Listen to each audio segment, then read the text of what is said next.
Hello, welcome to this guide video for the latest NS Brick Wall Builder. It's going to be version 4. I've made a considerable amount of changes and I think it might be useful to have another guide video. And I'm going to do all this in order as quickly as possible and separate it with time codes so you can quickly skip to whichever bit you need to know. But I'm going to do it in order and title it, so make it as quick and easy as possible. So first step is getting the right curve for the add-on. And the way I built it was I started with a plane. I pressed mesh. No, so don't press that. I pressed M to merge at center. And then I take that one vertex in top mode with 7. I'll go EX2, EY 4. And then I get this shape. Now that's not going to work because it's still, as you see that icon, it's still a mesh. So you need to object, convert, curve, and the icon changes and now it's ready for a wall. So if I just drop that straight into there, a wall will generate. That's one. You could also do, I'll explain the actual, I'll talk about it now. The reason I went 2 and 4 is because this add-on really wants nice rounded even numbers. Getting it to work with the corners was a nightmare, so I settled with pretty much 2 meters as the minimum you need for a wall to generate. If it's less, it'll give you an error. It ain't gonna generate. So make sure you're always in even numbers, so 2, 4, 6, 7, 9, 12, whatever. Just they need to be no decimal places, otherwise it'll completely screw it up.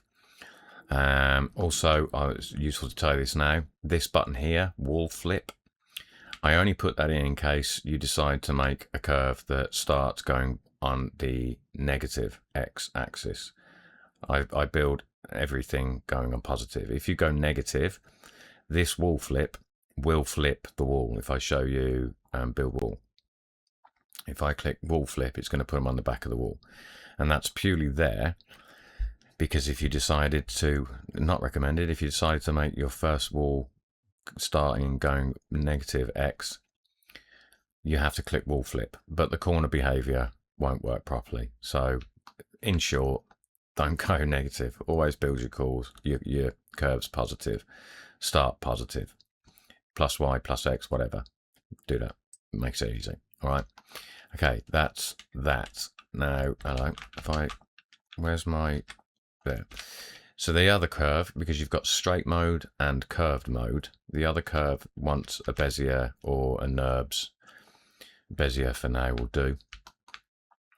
And then if you go between straight and curved, just click that, otherwise it will try and generate a curve, a straight wall on a curve. They're two different scripts and the behavior is erratic if it's on the wrong one. So make sure once you're switching over to curve, there's nothing in this. That's the box for the curve. So once I drag this in here, I'll get a curved wall. There we go. And that's move, edit the curve, do what you want with it. It'll just follow it, but you have to, as I say, regenerate. So build wall. That's everything you need to know about the curves. Now the next one I'm going to move on to is we'll do the presets first. All right, the next one is going to be presets. So presets, I'm going to keep this, I'm going to use this curve first. I'm going to get rid of that so nothing generates, and then if you click this button, you've got 11 straight and 11 curved, and they're separated. This is the best way I could separate them in the window. Blender's difficult when you're trying to put thumbnails in an add-on. So straight, curved, they don't work. Straight aren't going to work on a Bezier. They're just going to look messy, and the curves on a normal plane will probably look messy too. So stick to what they need to be on. So if I click broken standard, and then I have to click nearly straight, click build wall. Hello. I've got the wrong plane in the window, the curve. So, and then you can just flick through, pick, every time though you got to click build wall. I found it, I don't know why it keeps doing that. I found it annoying whenever I changed preset, it immediately loaded the wall. That's something I need to look at, why I need to keep changing that. But every time you should need to click build wall. That's something to do with the Blender history. Nothing to do with the add-on, I don't think, but there's probably a guide for that. All right, so that's it. And then, as I say, if you want to go over to curve mode, make sure there's nothing in your wall curve, then drop a Bezier or an NURBS, and then you get your wall. And then if you change between these, so tidy common, again, you've got to press build wall, and then you get that pattern. So you've got 11 of each to play with, and they can be a base that you can just use and then edit further, or just use it. But that is presets. Next, we'll move on to these 3 buttons. Okay, so that one we've pretty much covered. You need that to generate a wall. Bosh. We'll talk about reset to defaults, and I'm going to go back into straight just because I don't know why. I prefer to work with a straight wall. Probably because I like the corners. Okay, so right there. Yeah, there's variation here. Let me just reset my variation. I don't want any variation. We'll get to these controls. That's a hang on from the last time I recorded this. Oh, pick the plane. Pick a plane. Doink. Okay.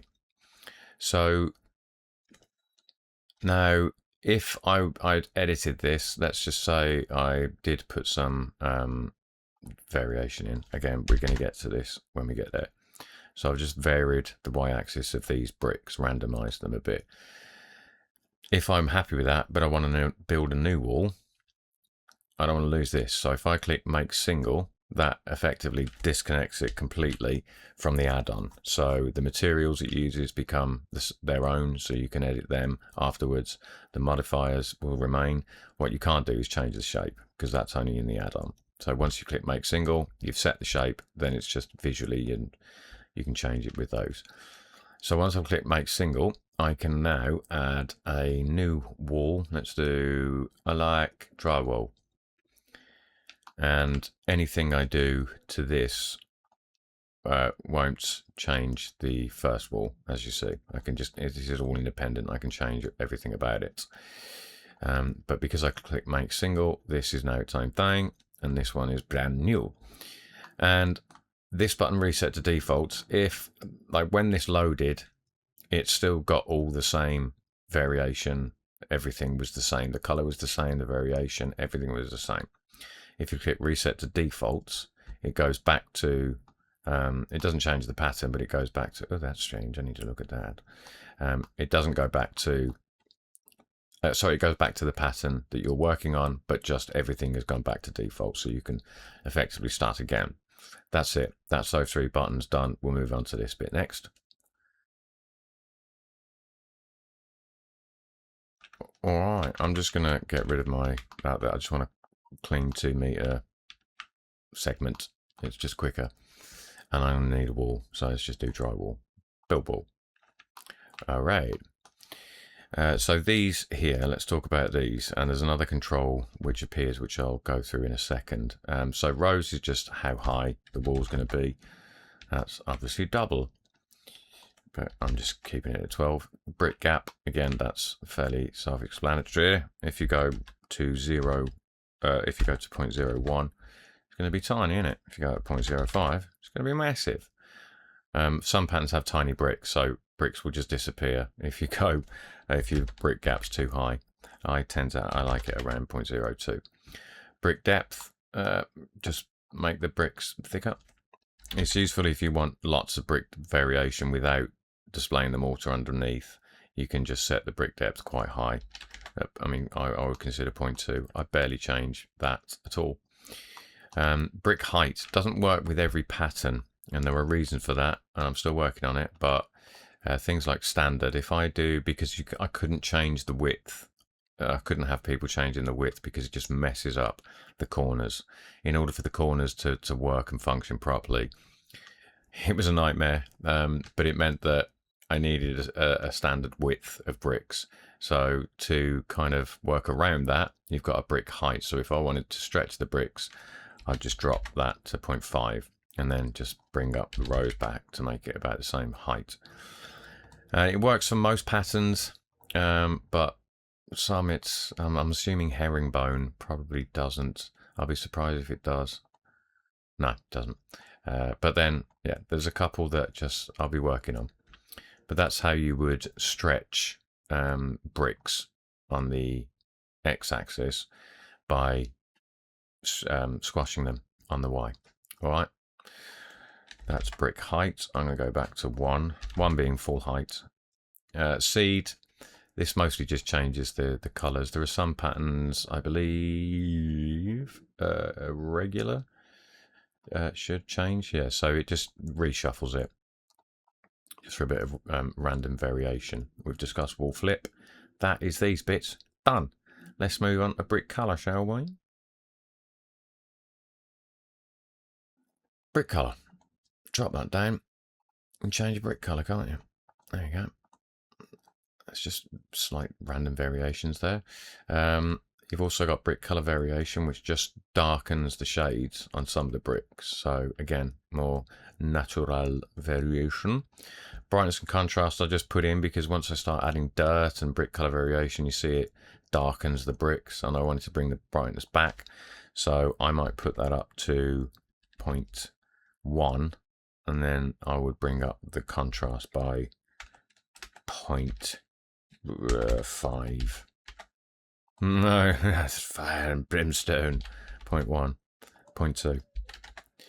Just to get that sharpness and the saturation back. So those colors, those controls are there if you'd like them. This just darkens the edges of the bricks depending on your shape, and if you can see the edges, there's no variation, so we can't. And that's your brick roughness. If you want shiny bricks, do that. Coin color, just specifically for the coin pattern, you've got 2 controls there as well, which will change the color of the coin pattern independently to apparently pearlescent coin. That's color. Sweet. Let's move on.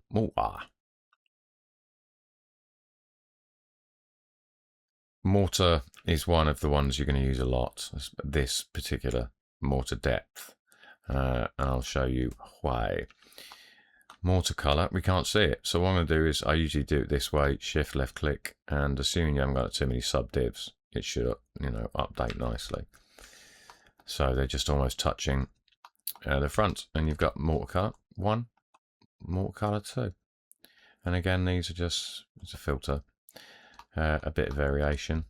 That's nice. Ambient occlusion darkens around the bricks. It's not too visible because the bricks aren't sticking out too much. And again, mortar roughness, make it lighter, rough or not. So yeah, the mortar depth, that's the one you're going to use quite a lot, because that's in conjunction with displacement and everything. That becomes very important, as you will see shortly. Next up, jitter and variation. This is the fun one, jitter and variation, because this is where you can add some real natural variation. I normally start with the Y, and depending on how old the wall is or what your requirements are, you can mess around with all of it. So you know, high Z rotation, these are in degrees as it says. You can really start to mess up the wall using X, Y, and Z. And then depth variation, we're not going to see too much because the mortar's right there. So I'm going to bring the mortar back just so we can see more brick. And then depth variation 0.04. And I'm going to just reduce the mortar again. You see what I mean? You just be going back and forth all the time. I might actually increase the brick depth to 0.2 just so we can really see that depth variation. There you go. Beautiful, beautiful. So again, more natural variation. Scale variation, small amount, 0.05. It just slightly scales each individual brick. Yeah, a bit smaller. So again, even more natural variation. I'm all about the natural variation. Okay, jitter variation. Bosh, done. Displacement. All right, you've got a few choices. Displacement modifier, which is what it says. It adds a displacement modifier, and it uses like the cloud noise pattern jobby. So you've got all its controls there. And this is where you set your brick subdivision. So we're on 1, so not a lot's happening. If I take that up to 3, we'll see a bit more detail. And in this instance, I would like the noise scale to be higher than that. That's too much wobbly wobbly. That's better. And as I say, once you start adding displacement, the bricks start to get a little bit fatter. So I would now go back to brick gap and decrease that to 0.01. And no, increase that to 0.04. Just to get that gap back a bit. Get that gap back. And the material displacement, there's two. There's this one I'm actually still working on because that does very little. And I think it's something to do with the color ramp. Material displacement 1, don't worry about this. I'll show you. Yeah, there's something going on with that, so I'll work it out, don't worry. But I do know that material placement 2, which is this slider here, is it's kind of a crack type affair. Don't worry about the jiggy jaggy, because when we get to color ramps, we'll talk about that. But for now, we'll leave that. And then yeah, you've got your mid-level and how much power. And even adding that has added a bit more fatness. So I'm going to put that brick gap now up to 0.06. And this is very soft at the edges. When we get to bevel, we'll see how to fix that. All right, displacement done. Filters. This one's really useful. I won't go through all of them, but all the ones you need are here. So the dust filter, if I just crank that up, it adds that dust. And the colours there, it's based on screen. So light colours will do something. If you lower to darker colours, they're just going to vanish. So that the whole point of being called dust. And then there's one underneath called dirt. And it's a noise filter, so you've got all your usual scale, jobbies, distortions. That's just to stretch it on an axis, like that. Either or like that. And yeah, you would play with that. There's more control with the color ramps. We'll get to that. And yeah, add some variation. Again, this is a multiply, so the darker the color, the more it's going to be visible. We need to see that more. So I'm going to get to the color ramps and we'll deal with that. But you've got all these filters for everything you need, basically. Filters done. Color ramps. These are really useful. The easiest one to show you how they work. I mean, if you know how a color ramp works, you know how this works. So I've just really cranked up the dust, and now I've picked the dust color ramp. And if I add or take away the black, I'm going to get more of that filter. So you can fine tune how this filter appears. You could have little bitties, or more of it, whatever takes your fancy. And there's one for, oh, hello, in the color maps, there's one for dirt, which I'm going to change that color, and I'm going to have more dark. And I'm just going to introduce the light so we can really see that thing. Yeah, it's just bitty dirt. Like that. And again, you've got color ramps for all of them. So if we went to material displacement 2, which is this one, we can edit that as well. So you're just, rounding out those cracky bits or whatever, or you can make it more obvious that it's messing up the bricks. It's all going to depend this as well. The smoothness on your displacement levels on at 3. Going to 4, that'll probably sort it right out. Yeah, that'll do it. So that's how you would muck around with the color ramps to edit the actual filters that are being used. That's color ramps. We're getting there. Bevel next. So bevel, it's either enabled or it's not. Because we've added a lot of displacement, it's rounded off the edges. You can't completely get rid of it, but what I would do in this instance, if I still wanted them very square, is bevel width at the moment is 0.01. I would go 0.001. And that, as I say, you can't completely flatten them off again when you've got displacement, but that's closer to what I want. Not much else to talk about with bevel, so I'm just going to do bevel and bump in the same one. Yeah, you know how bevel works. So let's do bump as well. 3 different types.